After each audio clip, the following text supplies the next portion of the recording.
Bueno, lo primero que puede llamar un poco la atención es todos los palos, ¿no? Que toca. Si quieres crecer, tienes que salir.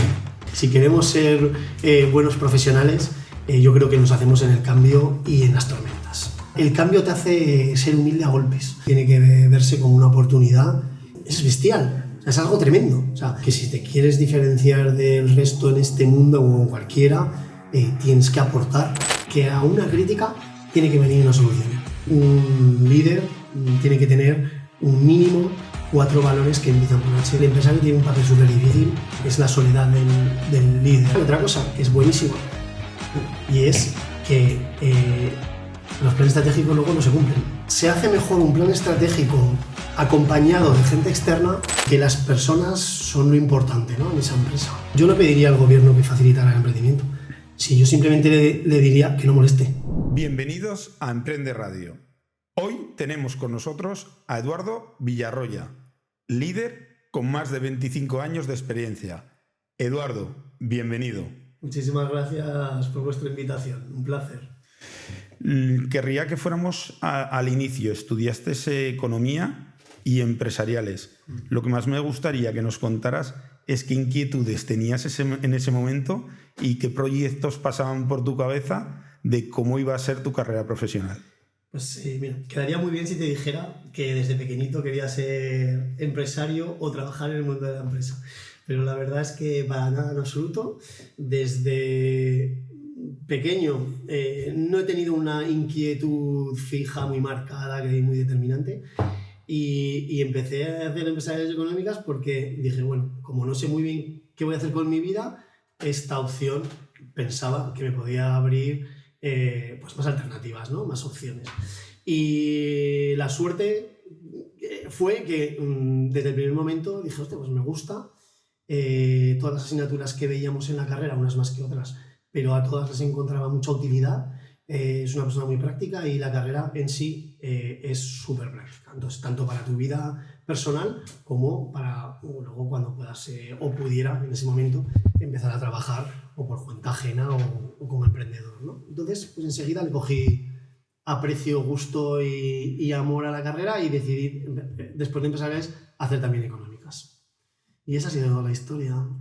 No muy vocacional, se puede decir, pero al final muy satisfecho y contento de haberlo hecho. Has pasado por empresas como Decathlon, Martín Martín, ahora Juan Rollo Economistas. ¿Qué es lo que te ha hecho explorar campos tan variados?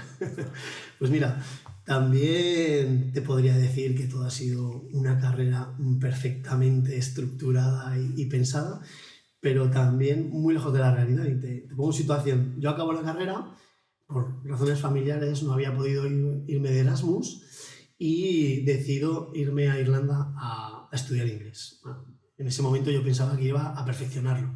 Cuando llegué ahí ya me di cuenta de que tendría que empezar prácticamente de cero a hablar inglés. Y después de esa experiencia decido, me entra la responsabilidad después de un año ahí, y bueno, ya es momento de volver a España y empezar a trabajar. Y yo había sido súper deportista toda la vida, nadador, triatleta, y lo que tenía en mente era trabajar o seguir trabajando en el mundo del deporte. Y cuando volví a España empecé a mandar currículums a Decathlon, a Reebok, a Nike, a Adidas, en fin, a todo lo que olía a deporte. Y tuve la suerte de verdad, luego te comentaré por qué, que al mes de venir me contacta Decathlon, paso una serie de entrevistas y me proponen incorporarme a la tienda de Tarragona como responsable de sección. Y lo mismo, o sea, yo había echado el currículum a Decathlon sin conocer muy profundamente la empresa, porque Decathlon se implantó en España en el 92, esto te estoy hablando que era a los pocos años, con lo cual no había un conocimiento fuerte aquí en España de lo que era Decathlon. Y en el primer día de entrada ya me di cuenta que había acertado de lleno, involuntariamente, pero había acertado. Porque notas desde el minuto uno que las personas son lo importante, ¿no?, en esa empresa. Y así ha sido durante todos esos años que los que he estado en Decathlon, 18 años casi. Y bueno, dejo Decathlon por razones familiares y también por curiosidad. Llevaba muchos años trabajando en la misma empresa. Había sido prácticamente mi primera empresa seria en la que trabajaba y sentía curiosidad por ver qué se hacía en otros sitios y cómo podía aportar, ¿no?, esa experiencia acumulada en Decathlon. Y por eso cambio a través de contactos, en fin, si vamos hablando a lo largo de la entrevista y podemos ir comentando cada una de esas experiencias. Y acabo entre comillas, en Juan Rollo Economistas, pues lo mismo, poco fruto del azar. Juan Rollo es exagustiniano como yo, nos conocemos de toda la vida, somos medio familia, y hablando sobre responsabilidad social corporativa, que es la especialidad fuerte de Juan, y la empresa, nos damos cuenta que responsabilidad social corporativa, como se entiende o se hablaba antes, era muy respecto a proveedores, clientes, sociedad, pero no se hablaba tanto de esa responsabilidad que tiene la empresa vis-a-vis su colaborador, ¿no?, su trabajador. Y entonces vemos que hay ahí una buena oportunidad a través del despacho de integrar esa cultura de empresa sostenible dentro de la responsabilidad social corporativa que tanto desarrolla y promueve Juan a través del despacho. Y así empezó el tema y así hemos empezado a trabajar y a contactar con clientes para ver en qué punto están respecto a este área.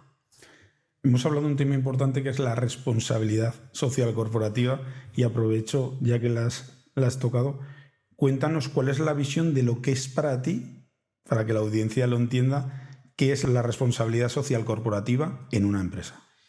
Bueno, la responsabilidad social corporativa, para que no dé miedo, es simplemente todas esas acciones concretas y medibles que una empresa debe, no estamos hablando ya de que pueda, sino ya en estos momentos debe tomar y emprender para asegurar que su actividad es, ya no te digo dañina, sino beneficiosa para todos sus interlocutores, ya sea clientes, proveedores, sociedad, accionistas, ¿no? Entonces hay un montón de políticas, las más conocidas son las que puedes llevar a cabo para asegurar que tu huella, ¿no?, de carbono es la menor, pero es que esa es, por así decirlo, un poco la más representativa, pero es que detrás hay muchísimas que puedes poner en marcha para asegurar, como digo, que tu empresa aporta todo lo que también la sociedad te da, ¿no? Y básicamente es eso. Y respecto a los colaboradores que hablábamos antes, pues es de qué manera ese trabajo que ya estás pagando a través de un salario en tu empresa, puedes también conseguir que cree una cultura sostenible que fomente una durabilidad todo lo más largo posible que se pueda en la duración de tu empresa, ¿no?, en tu vida. Y de ahí hablamos de implicación, de sentimiento de pertenencia, de qué condiciones vas a poder poner en marcha para asegurar, pues, que tu equipo está contento, tiene un trabajo saludable y tiene, en definitiva, la menor cantidad posible de bajas, que es un indicador que te puede asegurar, pues, un poco la salud, ¿no?, de tu equipo. Has tenido diferentes roles en las compañías en las que has estado, desde ventas, dirección financiera, recursos humanos. ¿Qué desafíos te has encontrado y cómo has ido logrando superarlos? Bueno, lo primero que puede llamar un poco la atención es todos los palos, ¿no?, que he tocado. Y esto me viene otra vez a hablar de Decathlon. ¿Por qué Decathlon? Bueno, yo soy un fan de Decathlon, va a salir mucho de esta entrevista. Es una empresa que obviamente me dejó mucha huella tanto personal como profesional, incluido 3 hijos, bueno, fruto de mi matrimonio con una ex decathloniana también, con lo cual te puedo asegurar que personalmente también tengo mucho afecto a esta empresa. Entonces, Decathlon, como filosofía de empresa, tiene la de otorgar a sus equipos, a sus colaboradores, responsabilidad desde su muy temprana incorporación a la empresa. Eso por un lado. No tiene miedo a la hora de delegar, no tiene miedo a la hora de dar responsabilidades importantes a sus equipos, independientemente de la juventud que tengan. Entonces yo desde que entré como responsable de sección, ya tienes una responsabilidad total de tu sección, tanto a la hora de contratar como a la hora de elegir la gama, el surtido que quieres vender, como a la hora de asumir que eres el principal recursos humanos dentro de tu sección, ¿no?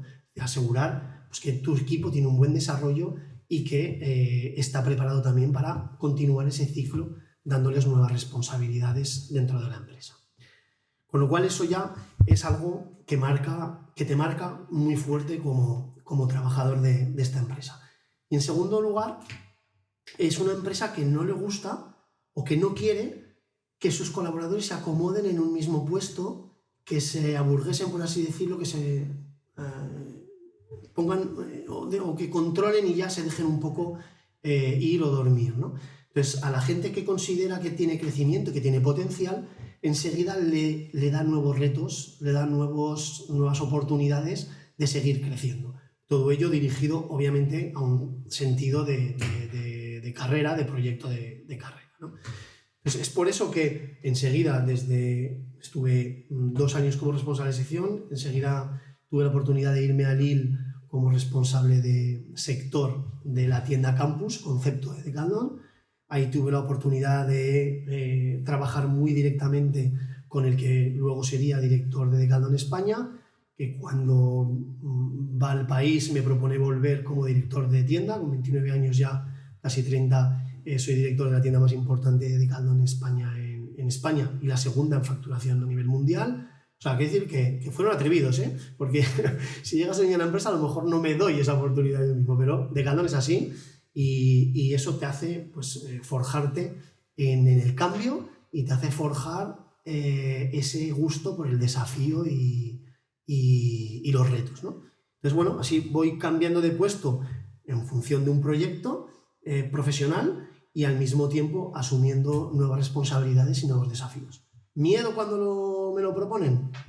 Siempre hay, el cambio siempre duele, el cambio siempre genera inquietud, pero por esa cultura de empresa que te digo lo tenemos muy intrínseco, ¿no? Entonces, pues dices, bueno, venga, adelante.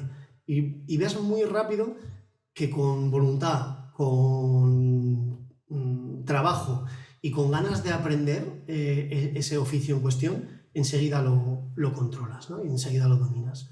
Y así que por esa que te acabo de contar, esa estructura, esa filosofía de empresa, tengo la oportunidad de hacer todos esos puestos que has nombrado, lo que me da, a mi entender, una riqueza enorme porque me permite tener una visión 360 grados del mundo de la empresa, de lo que se puede hacer en una empresa, de lo que inquieta a cada uno de los roles que se desempeñan en una empresa, de cómo hay que hablarles al director financiero o al director de IT o al responsable supply. En fin, yo creo que me ha dado, gracias a Decathlon, un recorrido enorme al que estoy súper agradecido. En tu trayectoria laboral, ¿qué lección sacas o has aprendido que te parece fundamental? Pues me estaría liado a lo que te acabo de decir, la humildad. Yo creo que la humildad, porque el cambio te hace ser humilde a golpes.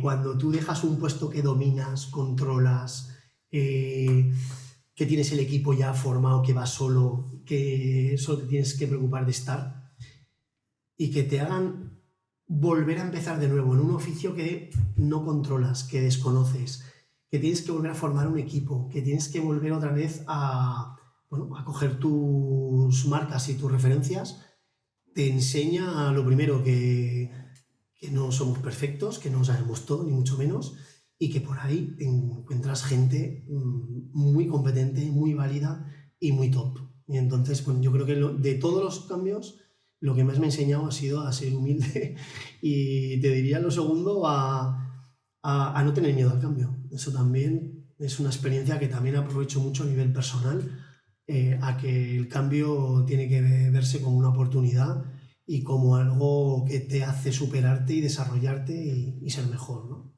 Has nombrado dos palabras claves o dos cosas claves en todo lo que acabas de decir. Por un lado, la humildad.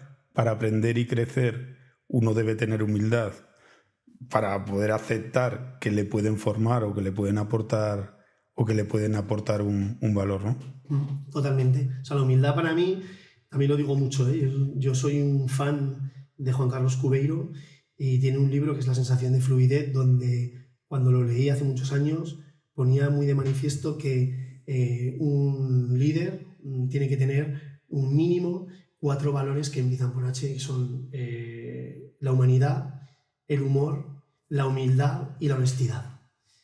Y desde que leí eso, obviamente, como todos los valores, hay una base importante en uno, pero luego hay que trabajarlos. Y luego hay que decir, si esto es lo que quiero, ¿cómo lo voy a desarrollar? ¿No? ¿Cómo lo voy a llevar a lo concreto en mi vida? ¿A través de qué comportamientos? Y son 4 pilares, 4 ejes cardinales que marcan un poco mi relación profesional con mi gente y también en el ámbito personal. La otra parcela que quería reseñar de esas dos es la importancia de salir de la zona de confort para poder realizar un crecimiento, tanto puede ser a nivel profesional como a nivel personal. Total. Parece una tontería, pero a mí hay un dicho que me encanta, que es que en la zona de confort no crecen los árboles, no crece nada. Y significa que si quieres crecer, tienes que salir. Y eso empresas, como te decía antes, hace un segundo, como Decathlon, lo tiene clarísimo. O sea, si quieres tener un equipo en constante desarrollo, le tienes que hacer salir de su zona de confort.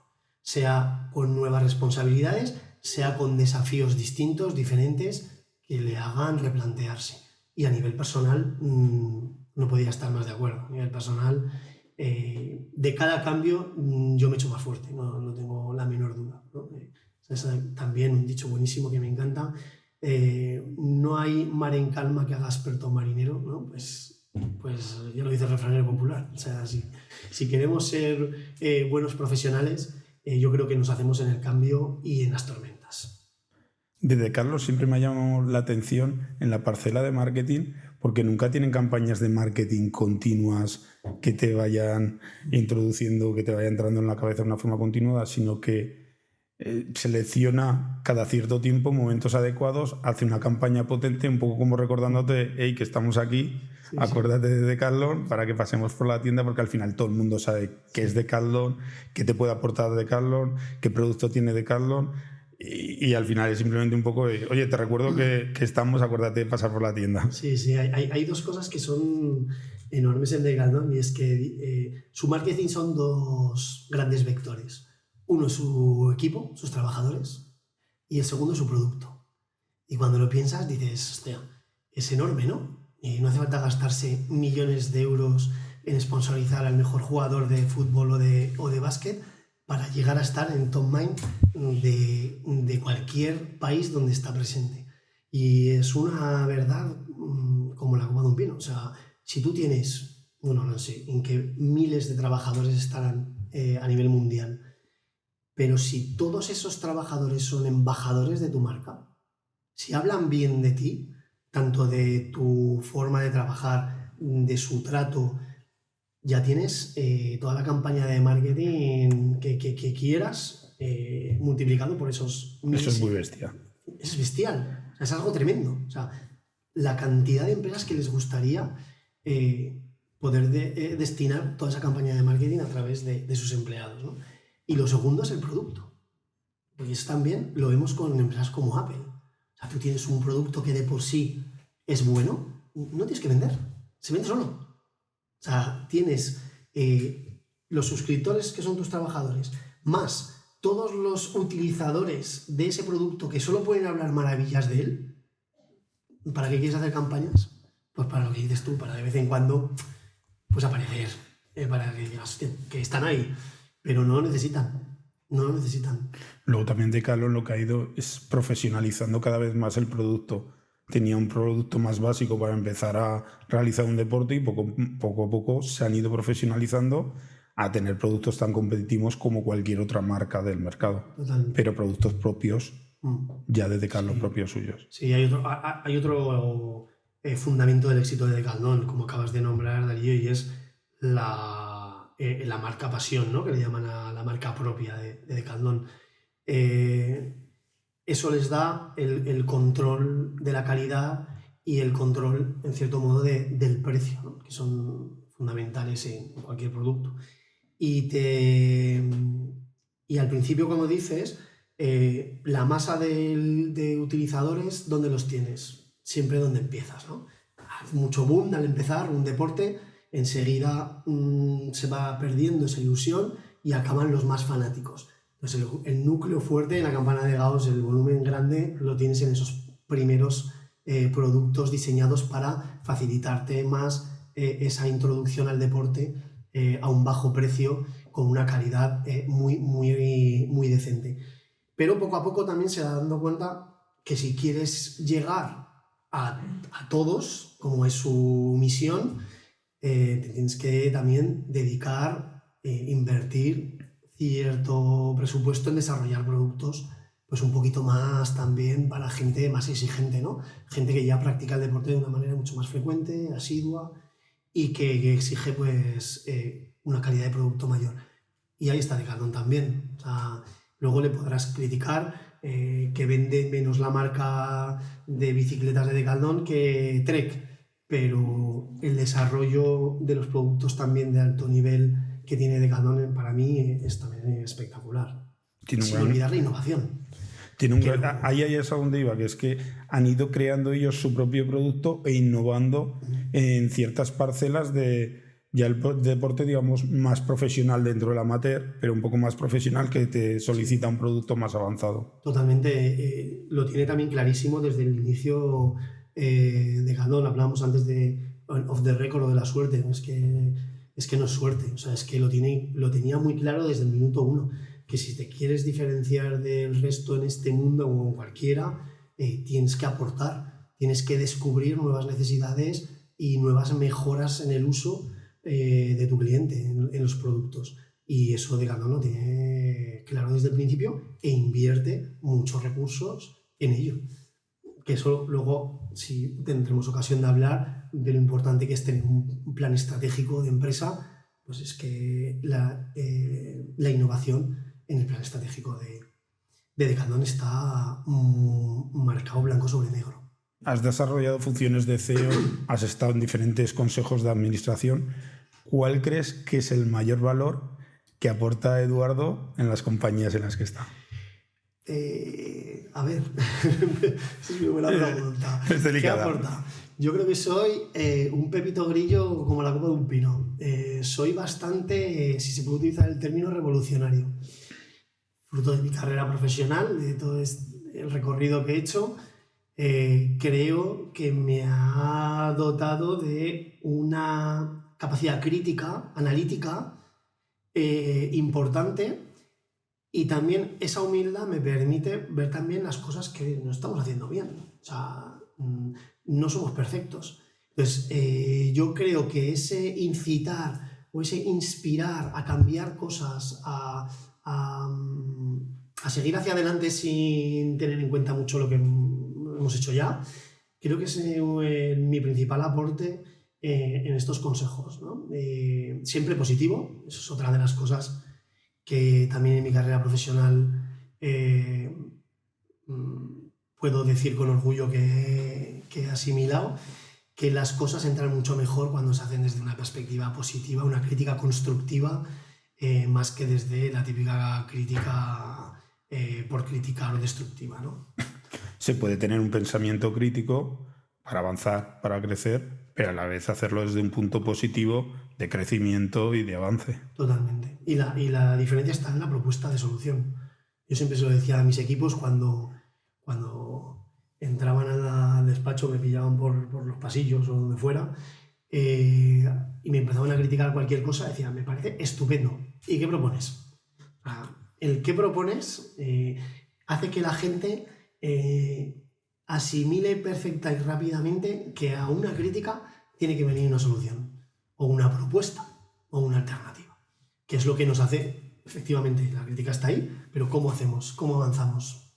Y eso es una costumbre, un hábito que tengo de trato, ¿no?, con todos mis colaboradores, que yo creo que funciona y funciona muy bien. A ver, es un hábito muy potente porque al final son conscientes de que no solo se trata de criticar pues una idea o algo que se esté ejecutando, sino que al final hay que acompañarlo de una propuesta positiva que sea un avance o que vaya en el camino del crecimiento. y muy potente, porque le pones la importancia en el colaborador, o sea, le das la responsabilidad que tiene. Pero si la solución la tienen nuestros equipos la gran mayoría de las veces. Me importa lo que piensas. Claro, es que es la realidad, no es una fórmula hecha para mandar la pelota, no, es que es la puñetera realidad. Si algo he aprendido yo es que yo no soy nada sino mis equipos. Y mis equipos son los que tienen la gran mayoría de las soluciones a todos los problemas. Siempre, siempre. A ver, la realidad es que al final el trabajador es el que está en contacto con el cliente, el que ve la problemática del cliente, el que está en contacto con el proveedor, el que está en contrato con la administración de turno si se está negociando algo. Al final es el trabajador el que te puede aportar más información, aunque al final la decisión la tiene que tomar la persona que sea responsable porque es su responsabilidad. Es evidente, sí. Al final eso es otra de las cosas que hay que dejar bien claro, ¿no? O sea, cuando hablamos de empresas participativas, no hablamos de empresas en las que la decisión se toma por consenso de los X trabajadores. No es una cooperativa, es una empresa. No, exactamente. Pero lo que sí que es una realidad es que la mayoría de las soluciones las tienen los trabajadores y que el empresario tiene que tener, o el director del equipo en cuestión, la suficiente, primero, humildad y capacidad de escucha para captar todo eso. Montar su coctelera, consultar con uno, consultar con otro y al final tomar la decisión. Y la responsabilidad, obviamente, la tiene él. Pero la escucha, para mí, es una de las habilidades que más tiene que desarrollar un líder. Has estado hablando antes de planes estratégicos. Me gustaría que nos contaras algún plan estratégico que hayas implantado en alguna de las compañías y cómo ha logrado cambiarlas total o parcialmente. Bueno, mira, la importancia es vital. En las empresas donde no hay un plan estratégico, yo creo que la gente pierde el sentido de a dónde va la empresa. Y cuando tú pierdes el sentido de dónde va tu empresa, tu participación en la empresa es menos comprometida, porque no ves a dónde vas, ¿no? Hace un momento también hablábamos de la importancia que tiene para un matrimonio compartir valores y compartir proyecto. En una empresa es exactamente lo mismo. Los valores es fundamental que se compartan, pero es que luego tiene que haber un proyecto. Si no lo hay, ya estás perdiendo ese recorrido, ese destino común que puedes tener tú como empresario y empresa con tus trabajadores. Entonces, en un primer momento, la importancia que tiene tenerlo, que es vital, le da sentido a tus trabajadores. La importancia que tiene hacerlos partícipe, como hablábamos antes, a través de grupos de trabajo que te informen, que te den su valor sobre su opinión sobre lo que ven en la empresa y fuera, dentro y fuera. Si no les escuchas, aunque tengas ese plan estratégico, te estás perdiendo algo súper valioso y potente, que es implicarles en la construcción de ese proyecto. Aunque luego, obviamente, seas tú el que tiene que decidir hacia dónde vas. Pero esa escucha les implica ya y les hace partícipes. Eso para mí ya es algo que es vital. Luego, esa elaboración de ese proyecto, con esos inputs que te ha dado tu equipo y esa participación, es muy importante que se concrete en retos, en planes de acción, ¿no? Que tienen que ir en línea con lo que quiere avanzar la empresa en el futuro, hacia dónde quiere ir. Porque todo no se puede hacer.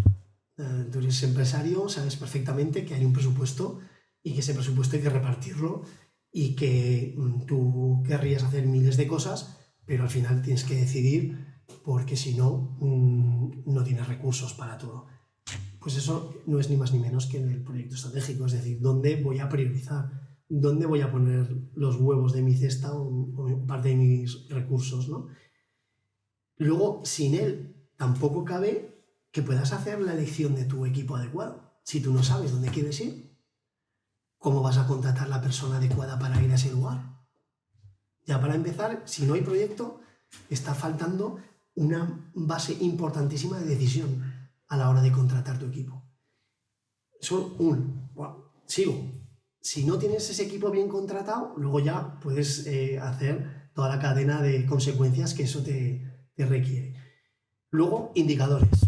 Una vez que tú has decidido dónde vas, cómo vas, te das esos indicadores con los objetivos pertinentes para ver cómo vas avanzando, ¿no? Porque muchas veces también se nos olvida. Pensamos que lanzamos las acciones, lanzamos los retos y ya está todo hecho, pero si no le damos esos objetivos, esos indicadores para seguirlo, no sabemos si estamos avanzando al buen ritmo o si no estamos avanzando para nada, ¿no? Entonces eso, indicador, objetivo. Y luego hay otra cosa que se nos olvida mucho: responsabilizar, delegar. Tienes los retos, las acciones bien escritas, pero eso hay que ponerle un nombre. ¿Quién es el responsable del reto 1? Fulanito. Vale, pues vamos a dotarle de toda la autonomía y responsabilidad. Vamos a, dentro de la descripción de su puesto, vamos a dotarle del contenido necesario para que pueda tener esa responsabilidad. Y sigo. Después de ello, dices, vale, tendré que comunicarlo. Porque hay muchas empresas que hacen su plan estratégico con todo hasta donde hemos llegado y lo meten a un cajón. Y los X mil miembros de la compañía desconocen incluso de que hay un plan estratégico. Pues no, o sea, es un momento súper importante para la empresa el lanzamiento de su plan. O sea, los que han colaborado, genial, pero habrá muchos que no hayan podido colaborar. Hay que informarles a dónde va la empresa, cómo va a hacer la empresa. Y una vez que tienes ese lanzamiento, no nos tenemos que olvidar el seguimiento. ¿Cómo lo vamos a seguir? ¿Qué reuniones, qué comités de seguimiento para cada reto vamos a poner en marcha para ver si vamos avanzando, levantando problemas, dificultades, frenos o simplemente metiendo un poco más de leña al fuego? Y luego hay otra cosa que se nos olvida muchísimo, aun con todo esto hecho, que ya sería un plan de órdago, que es monitorizar, o vamos a decir mejor, monetizar toda la estrategia. Esto que muy bonito, que en papel lo aguanta todo y es tan genial, ¿cómo se va a ver reflejado en un business plan a 5 y a 10 años? Si yo continúo mi proyecto como lo tengo en mente, como lo tengo previsto, ¿cómo va a ir evolucionando mi compañía? Porque esto te va a dar información fundamental. Te vas a dar cuenta, por ejemplo, que con la estructura que tú tienes, si tu proyecto sigue adelante y tu crecimiento sigue adelante, vas a tener que contratar X miembros en el departamento de IT, o vas a tener que contratar 3 o 4 comerciales más para cubrir, si sigue el crecimiento como te has propuesto en tu plan estratégico, la región de Cataluña y la región de Andalucía. En fin, te da decisiones, te hace ver de manera cuántica decisiones que son importantes que vayan acompañando a ese plan, ¿no? Y con todo esto dices, vale, año a año, ¿qué presupuesto me doy? Porque también he visto yo cosas muy increíbles. Tienes todo hecho perfecto, tu plan era la expansión, pero luego no tienes responsable de expansión. Y no presupuestas en tus números tener un responsable de expansión que te va a costar tus X mil euros al año. No hay coherencia, ¿no?, entre ese presupuesto y ese plan. Pues fíjate tú, todo eso, la base que te da a la hora de ejercer tu desempeño, tanto si eres el líder del equipo, el director ejecutivo, el CEO, el propietario, como si eres azafata de caja de una de las tiendas. Te da sentido, te da seguridad, te da control, te da absolutamente todo. Entonces, a eso sí, tienes que garantizar que hay un alineamiento enorme entre la propiedad y la dirección. Porque como haya una discrepancia, el proyecto se cae entero. Eso para mí es todo ello fundamental a la hora de empezar cualquier tipo de aventura empresarial. Y luego te diría, con todo ello, a nivel plan estratégico, lo importante que es que tus decisiones vayan en consonancia luego en el día a día con ese plan. Porque también he visto cosas buenísimas. Tienes tu plan estratégico escrito de maravilla, pero luego, según qué responsables de equipo, según qué directores de departamento, hacen así con su plan. Entonces, bueno, ahí está la figura del líder para llevar a todo el mundo, ¿no?, al carril constantemente para que la gente no se desvíe. Y luego hay otra cosa que es buenísima, y es que los planes estratégicos luego no se cumplen. No, pero que no lo digo como crítica, Lo digo porque un plan estratégico está luego para incumplirlo. Quiero decir, es una autopista que tú te marcas, pero si luego viene Paco con las rebajas, pues vas a tener que rectificar. Y esto lo he vivido hace bien poco con el plan estratégico de Martín Martín y la crisis energética que nos vino encima de repente. Pues todas tus decisiones fundadas en un plan, en un modelo de negocio X, metes directamente una variable que es la electricidad multiplicada por 3, que te hace replantearte un montón de cosas. Pero no es grave, quiero decir, la autopista está marcada. Luego son adaptaciones que te permiten tomar decisiones corto plazo, pero que enseguida te pueden hacer otra vez meterte en la senda, ¿no? No sé si te contesto, Darío, me he enrollado un poco. No, has contestado perfectamente y quiero seguir un poco en el hilo. Al final un plan estratégico es la guía. Como tú bien has comentado, ahora al final, esa guía, al final un emprendedor tiene que tener esa parte camaleónica en la cual te tienes que ir adaptando constantemente a todas las cosas externas que ni siquiera puedes controlar, que te pueden ir viniendo. Pensando en esos empresarios o en esos gerentes de esas pequeñas pymes o esas microempresas que les estemos convenciendo de que hagan un plan estratégico, pero ellos no se vean con capacidad para internamente desarrollar ese plan estratégico, ¿a qué tipo de empresas podrían recurrir para que les ayudaran a hacer un plan estratégico? A nosotros. Ha sido un poco intencionada la pregunta. Y de hecho, con toda la humildad del mundo, se hace mejor un plan estratégico acompañado de gente externa que si lo hace la propia compañía en interno. ¿Por qué? Porque muchas veces tendemos a pensar que lo que se está haciendo ya está bien o ya es suficiente o para qué cambiar, ¿no? Esa es natural, el hombre por sí, por genética, le cuesta mucho reconocer que se están haciendo mal las cosas o que hay que cambiar cosas, ¿no? Entonces, un acompañamiento externo, ya para empezar, te da ese punto, ¿no?, de visión que no está emocionalmente sujeta o ligada a la compañía. Entonces, eso para empezar. Y luego, porque como tú dices, o sea, elaborar un plan estratégico requiere tiempo que muchas veces el empresario no tiene, requiere preparación que muchas veces el empresario no tiene y requiere una práctica que a lo mejor el empresario no tiene. Ten en cuenta que yo en toda mi época he hecho muchísimos planes estratégicos. A lo mejor un empresario en 4 o 6, yo te diría, en 15 años ha hecho 3. En 15 años. Y de uno a otro ya se lo ha olvidado. Entonces hay una parte de procesos, hay una parte de conocimiento, de knowledge, que hay que dominar, ¿no? Entonces, por eso son las razones por las que es aconsejable que empresarios, sobre todo si son pymes, se dejen asesorar o acompañar. A mí la palabra que más me gusta es acompañar, porque al final las decisiones no las toma el consultor, ni muchísimo menos, las toma el empresario, pero con ese apoyo, vamos a decir, moral que puede tener, moral y práctico que puede tener en el consultor, ¿no? Tú decías además, perdona Darío, sí, no, que me ha recordado la frase de Mike Tyson que hacía introducción a tu pregunta, que decía, esto se va a oír en horario no escolar, con lo cual no problema de que todo el mundo, decía Mike Tyson, gran filósofo, que todo el mundo tiene un plan cuando va a luchar contra él hasta que le cae la primera hostia. Pues esto es un poco lo mismo, ¿no? Te elaboras tu plan, tienes tu plan, y el plan hay que cambiarlo cuando te viene la primera bofetada de realidad del mercado y de cualquier sitio, ¿no?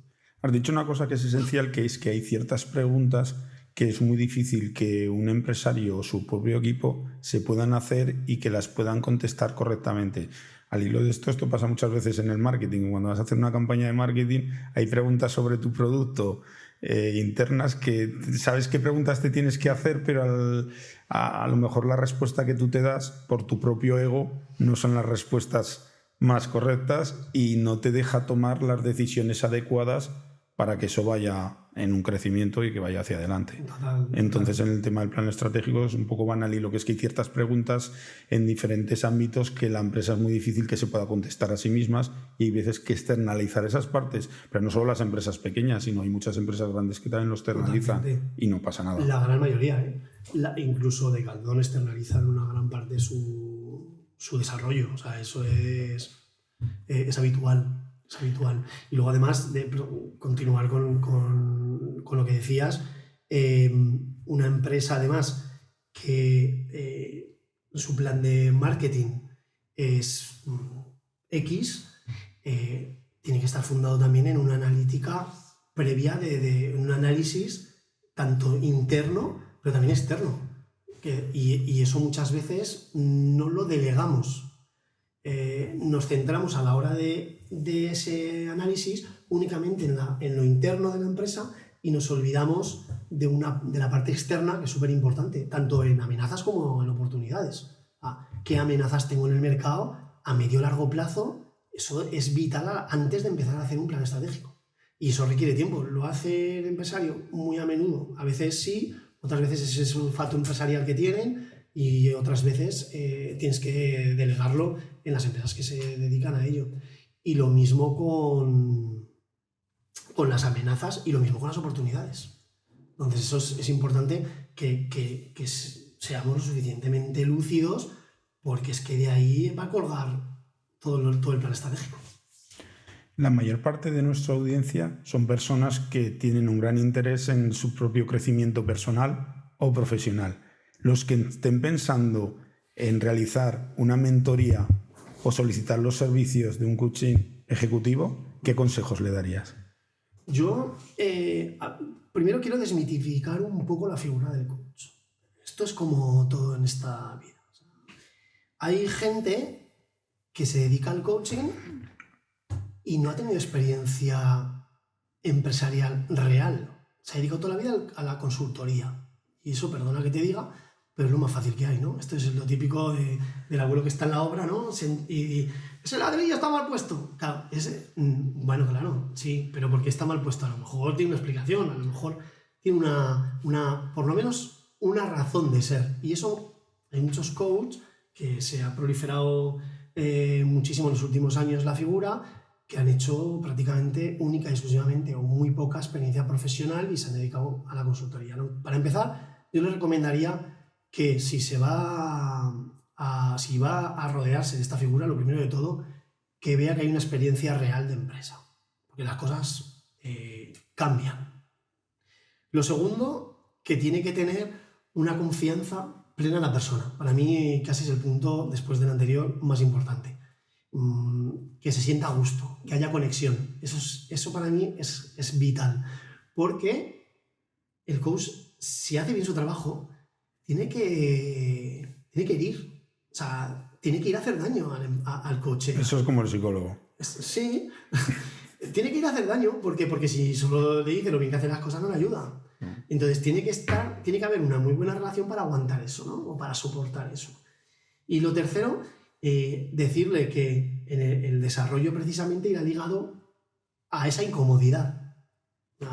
Hay una cita que no recuerdo ahora quién la decía, que el desarrollo es como el martillo y el dintel que trabajan la escultura, ¿no? La obra de mármol. Pues para que coja esa belleza y esa forma, hace falta pegarle golpes a ese mármol. Y el coach y el coach es un poco lo mismo. Hace falta que haya golpes. Y entonces hay que estar dispuesto, con humildad, a ser consciente de que va a pasar y de que hay que ponerle solución. Pero lo bueno es que la solución tiene que nacer de él, no del consultor, no del coach, sino de la persona que recibe el coaching. Al final el coach hace preguntas y tú al final te las tienes que ir respondiendo poco a poco. Yo digo que el coach lo que tiene es que conseguir reafirmar a la persona en sus convicciones, conseguir que diga, hostia, pues estoy de acuerdo totalmente en hacer esto, es verdad, o poner en duda las cosas que no está tan seguro de tomar el coach. Dices, vale, pues si consigue eso, ya está prácticamente todo conseguido.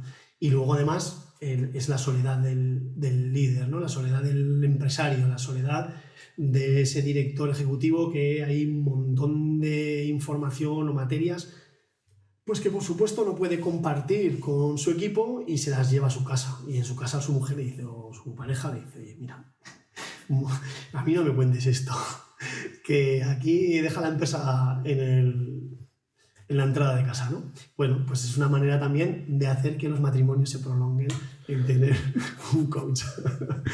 Supongo, consejero matrimonial en paralelo. A ver, a mí lo que sí que me ha pasado a lo largo del tiempo es que aprendido no. Yo soy una persona bastante, aparte de conservadora, que soy muy mía y trato de gestionarme yo las cosas, que todas las ideas que me pasan por la cabeza no se las puedo contar al equipo, lógicamente, porque si no se estaría volviendo loco y ni siquiera sabrían hacia qué camino vamos a ir, porque en la cabeza al final de un gerente o el dueño de una empresa pasan muchas ideas constantemente, al final su trabajo es ese. Y que en casa tampoco puedo estar contándolas porque también los estaría volviendo loco. Entonces yo, aunque mi mujer no me lo ha pedido, ya lo hago. Voy cuando ya están las ideas ya maduradas y ya parece que tienen un sentido y que sí que se pueden realizar. Y la respuesta que obtengo siempre es, esto llevabas tiempo pensándolo, ¿no? Sí, ya llevamos tiempo pensando. Entonces, un poco en esa materia sí que es verdad que el empresario encuentra siempre una soledad, por mucho que tenga el acompañamiento de la familia, por mucho que tenga un apoyo muy fuerte por parte de su pareja, de sus hijos, de su equipo. Al final hay una parte que es propia, que se la tiene que comer él, y una forma de compartirlas a través de una mentoría o a través de realizar un trabajo con un coach. Totalmente. Y luego también hay la función del coach ejecutivo para equipos, que también es para mí una función muy valiosa y que aporta mucho. ¿Por qué? Hay muchas empresas, muchos equipos, que no trabajan de una manera voluntaria y consciente la unión y el desarrollo de un equipo como equipo. Cada vez más se trabaja a nivel individual el desarrollo de las personas en las empresas. Eso yo creo que está muy ya arraigado en las empresas que son conscientes de que la persona es su principal activo. Pero el trabajo de coaching de equipo se hace menos, está menos arraigado. Y en otras culturas se le da más importancia, se le da muchísima importancia. Y si queremos trabajar bien esa evolución de un equipo desde su inicio hasta considerar que está ya en lo más alto de su rendimiento, eso requiere unos pasos, unas prácticas, unos talleres que ayudan a llegar a conseguir que entre ese equipo haya confianza, que entre ese equipo haya esa simbiosis que hace que prácticamente con mirarte ya sepas lo que el uno necesita o el uno espera, ¿no? Y eso cada vez se está trabajando más, pero todavía no está tan arraigado como el coaching individual. Entonces yo también desde aquí invito a todos los empresarios y CEOs a trabajar con sus equipos, o mandos intermedios si quieren trabajar esto con sus equipos, que lo trabajen porque los resultados son rapidísimos, pero muy, muy rápidos. Me interesaría saber, debido a la experiencia que has tenido en diversas organizaciones, ¿crees que hay una receta que allana el camino a tener éxito empresarial? El milagro, la receta... Que allane. No que nos rodee, que lo allane. O sea, ¿crees que hay una receta que como hace...? la copa de un pino y... Lo que me gustaría... Precisamente lo que intento es salir de esos típicos tips que te dicen los 5 claves. No.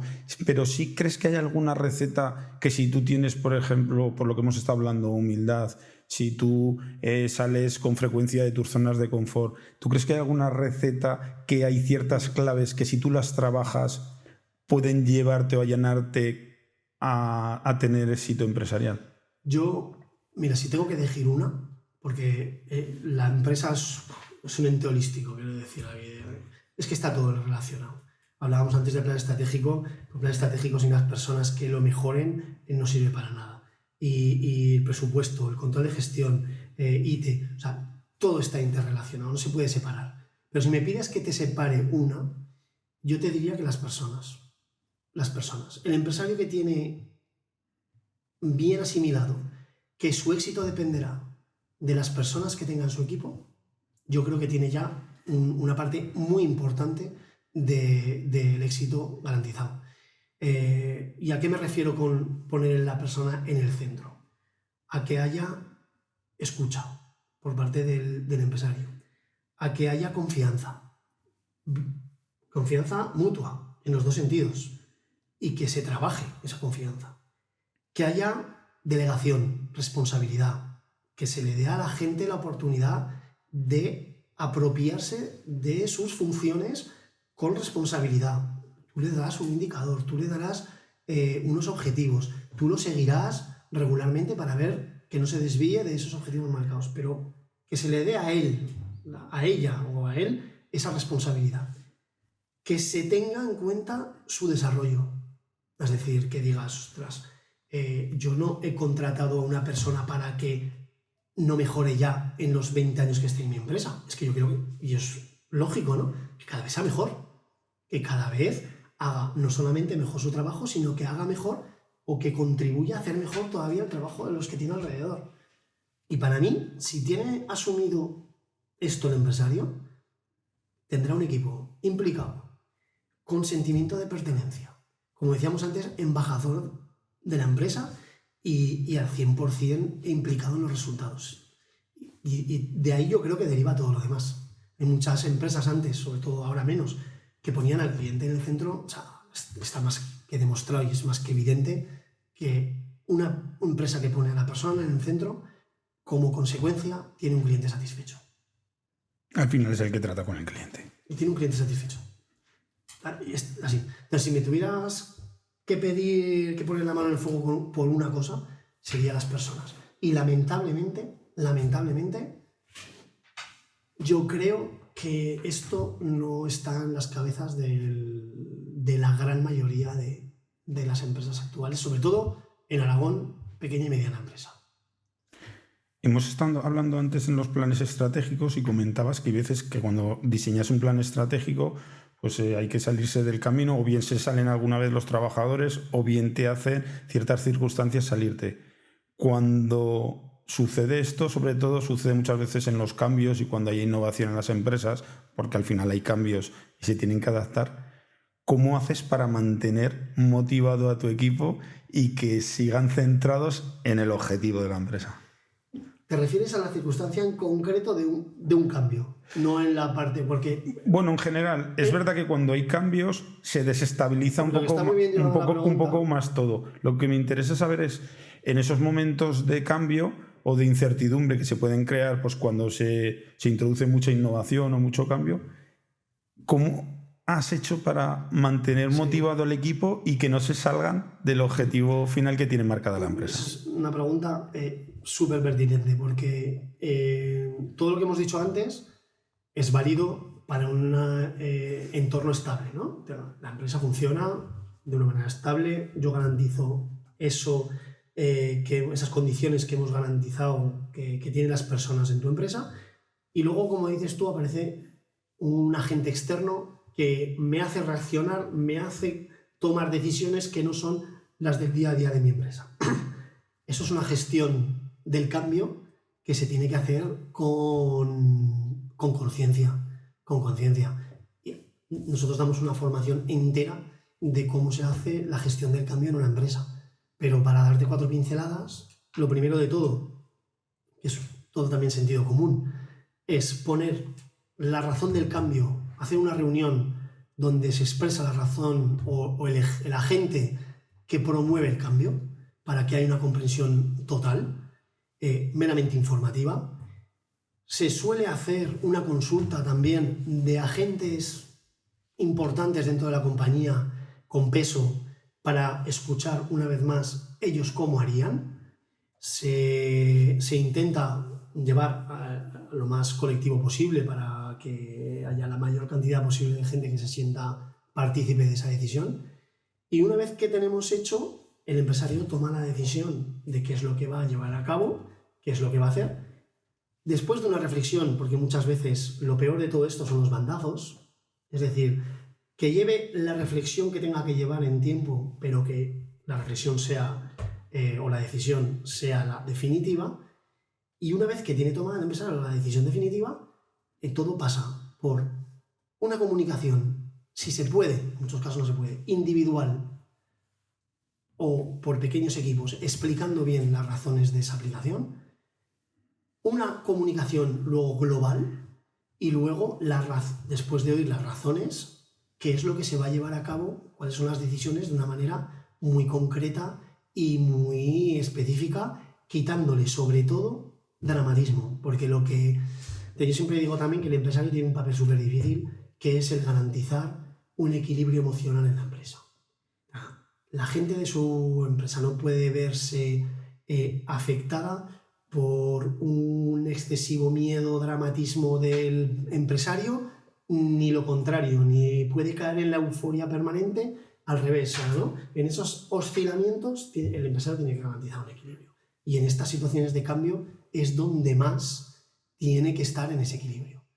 Y también funciona y se tiene que hacer una serie de un listado con las consecuencias o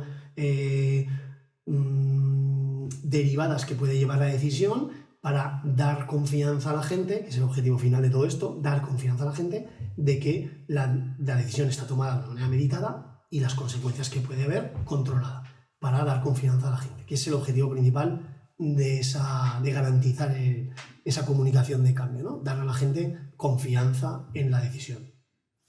No el liderazgo, sí que me has contestado perfectamente y estoy seguro que a la audiencia también le ha quedado claro. El liderazgo, que has estado hablando también sobre él, lleva implícito, como bien has comentado, tomar decisiones difíciles en ciertos momentos.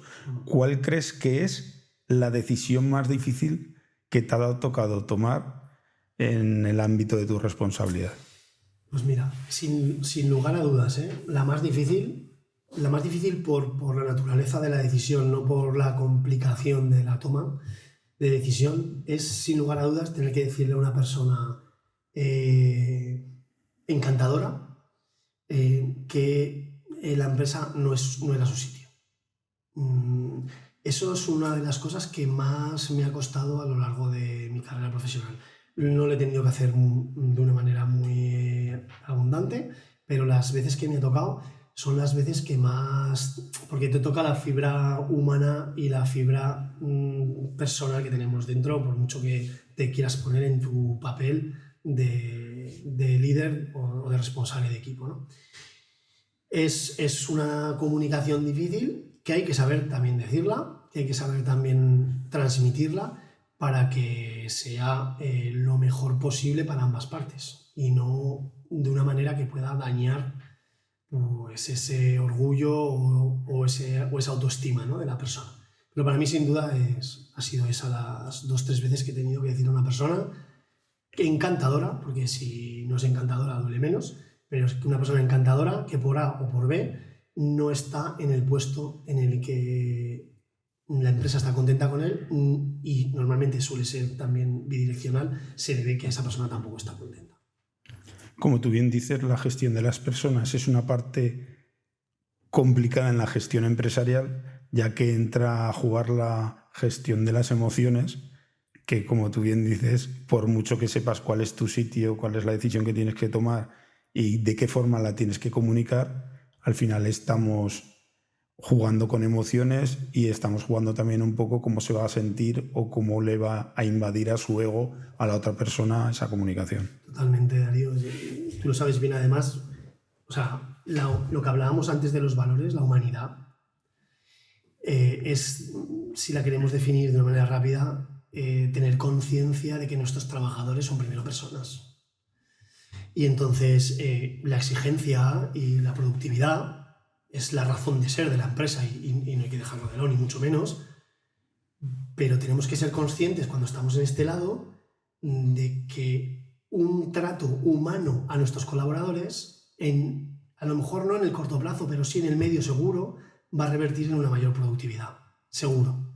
Entonces hay momentos en los que el empresario pues tiene que, entre comillas, dejar de lado la parte de empresario y ponerse la parte de humano, de persona, y hablar con la persona como de persona a persona. Y eso es una cosa que es muy difícil, porque hay mucha gente que piensa que eso es una señal de debilidad del empresario. Todavía estamos ahí en muchos, ¿eh? En muchos casos, te puedo asegurar, esa comprensión de persona a persona, para muchos empresarios lo ven como, no, ese no es mi rol, aquí hay que venir motivado. Yo creo que se están perdiendo una buena fiesta. Yo pienso que nunca hay que perder la perspectiva. Cuando te estás comunicando con una persona, que al final es una persona, puedes generar un daño. Al final tienes la responsabilidad de tomar una decisión, pero hay diferentes formas de comunicarlo, de trasladar esa decisión, que sean lo menos dañinas posibles para esa persona. Es complicado y hay que aprender, eso por supuesto. Hay que aprender a comunicarlo y a trasladarlo de una forma correcta. Totalmente. Y es que, además, es que hay una estructura también, que esto está todo inventado, ¿eh? Hay una estructura que hace que la comunicación sea lo más empática posible, sin perder esa asertividad, ¿no? No caer ni en la agresividad ni en la pasividad. En una manera que digas, bueno, si yo estructuro esa conversación de esta manera, va a ser recibida de la manera que yo quiero que se reciba, y va a ser win-win tanto para él como para mí. Y esa estructura está ya inventada, no descubres la pólvora con ella. Actualmente tienes un puesto de socio director en Juan Rollo Economistas. Como os he hablado, son especialistas o sois especialistas en responsabilidad social corporativa, realizáis mentorías, coaching ejecutivo. ¿Cuáles son las funciones que vas a tener en esta nueva andadura? Bueno, pues hablando con Juan, lo que nos dimos cuenta, que hablábamos al principio, era que esa, como decía, esa parte dentro de las empresas de responsabilidad social corporativa relacionada más directamente con sus trabajadores, con las personas de su empresa, en el despacho está un poco de lado, ¿no? Y bueno, pues mi rol es coger esa parcela y hacer ver a las empresas que ese cuidado, ese poner la persona en el centro de su organización, a medio y largo plazo, en muchos casos a corto, se va a ver en una durabilidad y un aumento de la productividad, al fin y al cabo, y de los resultados, la rentabilidad de la compañía.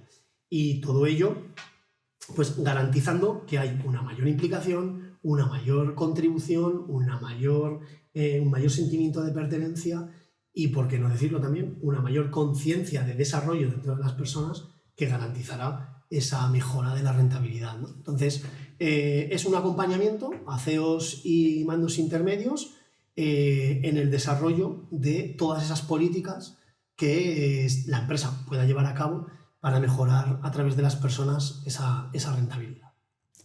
Para finalizar, me gustaría que compartieras un consejo con todas esas personas que nos estén escuchando y que estén empezando a emprender su propio proyecto.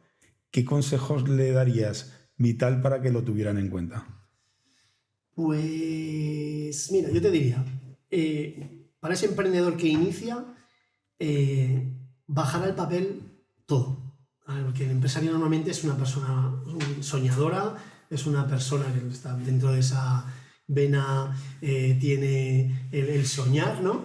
Y muchas veces le falta esa capacidad de bajar al papel y de llevar a un business plan económico esas ideas, ¿no? Entonces yo lo primero que le recomendaría es a tener una previsión, un business plan a 3 años de qué es lo que esa idea, ese emprendimiento le sugiere o le está ya sugiriendo si lo ha iniciado, y a partir de ahí, una vez que eso lo tiene claro, elaborar un proyecto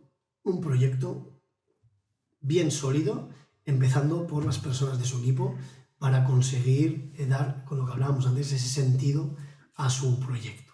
Eso para mí sería lo más importante, como te he dicho 2.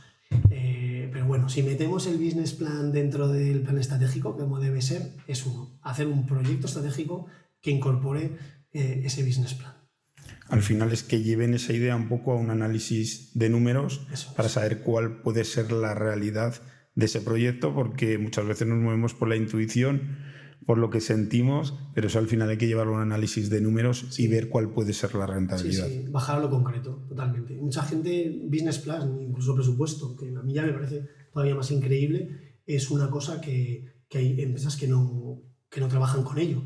y para mí es necesario. O sea, un business plan donde te dé esa visión medio-largo plazo, más bien ya en estos tiempos que corren, medio plazo, casi largo, porque 3 años ya con todo lo que cambia todo, 3 años ya nos parece largo plazo.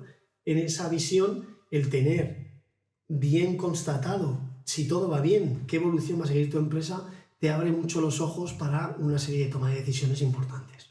Y si no la tienes, y el presupuesto más todavía, porque es súper corto plazo, el presupuesto sí que es, o sea, lo hago en octubre, ¿qué voy a hacer el año que viene? O sea, eso tiene que desviarse muy poquito de la realidad.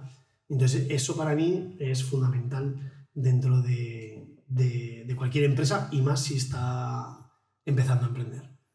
Uno de los problemas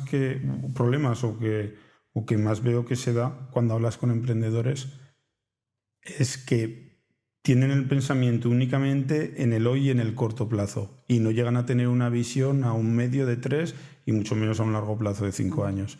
Y es una de las problemáticas porque así es muy difícil trazar un camino al que vaya, por el cual se vaya desarrollando el propio proyecto. Estoy totalmente de acuerdo. Entonces, lo he visto porque al final es un poco hacer un análisis de los números reales, pero también tener una visión un poco hacia adelante, porque sin luces largas al final no vas a ir muy lejos, va a ser complicado. Y además es que te permite tomar decisiones rápidas. O sea, tú cuando ves que tu business plan a 3 años, como lo tenías planificado, o a 5 todavía, si es mejor todavía, ves que te estás desviando en alguna de las líneas de una manera significativa, te va a permitir muy rápido ajustar las cuerdas, ¿no? En cambio, si no lo tienes, no tienes tan fácil darte cuenta. Y te puede llevar a llegar a cabo al final de esos 3 años y decir, ostras, pero si no soy rentable. Pero si lo estabas viendo ya, que tus, yo qué sé, gastos salariales estaban yendo muy por encima de lo que habías previsto, ¿no? Entonces, hay muchas veces que llevar eso a lo concreto nos permite darnos cuenta rápido de problemáticas que, solucionándolas a tiempo, tiene fácil arreglo. Es verdad que la composición de las empresas han cambiado de cómo venían de generaciones antes a cómo vienen ahora. Antes se creaba una empresa y se pensaba que durara para 3 generaciones. Normalmente estaba la primera generación que lo crea, los hijos que la mantenían y los nietos que la llevaban ya al desastre a la compañía. Y ahora las compañías realmente superan los 5 años en adelante. El porcentaje cada vez es más bajo porque cada vez hay más cosas externas que no puede controlar la empresa que se dan con más asiduidad y sí, eso es evidente. Sí, es complicado. Es evidente. Los entornos en los que nos movemos ahora son bastante más volátiles que en la época de nuestros abuelos. De hecho, en una entrevista que le hicimos, que se ha publicado ahora recientemente, Ana Sanz, que es la directora general de Pymes Autónomos del Gobierno de Aragón, reseñaba que una de las cosas por las que entiende el Gobierno de Aragón que hay menos emprendimiento o menos emprendedores es por la incertidumbre en la que nos encontramos actualmente, que imposibilita que la gente tenga confianza en poder desarrollar un proyecto a un corto plazo directamente. Sí, estoy de acuerdo que la incertidumbre es una, y también la cantidad de trabas e inconvenientes y dificultades que este país pone en el emprendimiento. Eso no hemos entrado en esa parcela, pero podemos abrirla perfectamente. ¿Crees, entiendo por la afirmación, que en España actualmente o en años atrás no se está incentivando ni apoyando el emprendimiento, que nos está ayudando a que pueda fluir con normalidad? Porque muchas veces el emprendimiento no hace falta ayudarlo, simplemente no hay que imposibilitarlo. Me has quitado la palabra de la boca. Yo no pediría al gobierno que facilitara el emprendimiento. Yo simplemente le diría que no moleste. Que no moleste.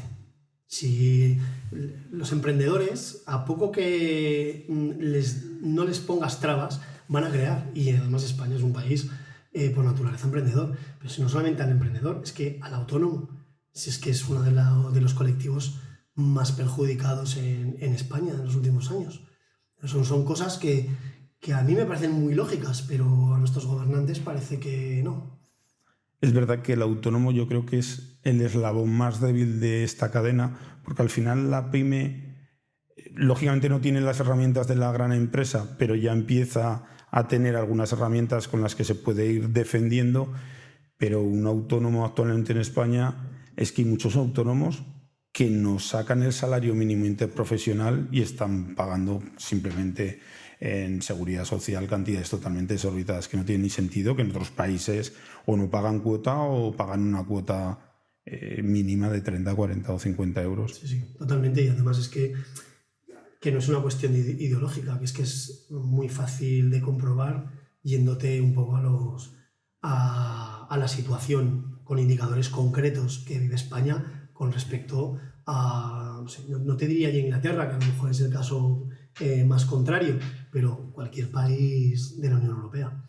Me parece que ahí tenemos no soy experto ni mucho menos, pero me parece que ahí tenemos mucho margen de mejora. Muchas gracias, Eduardo, por compartir con todos nosotros tus experiencias. A todos los que queráis saber más de Eduardo, os vamos a poner en el enlace del vídeo todas sus redes sociales. Y a vosotros os espero en el próximo episodio. Muchísimas gracias, un placer.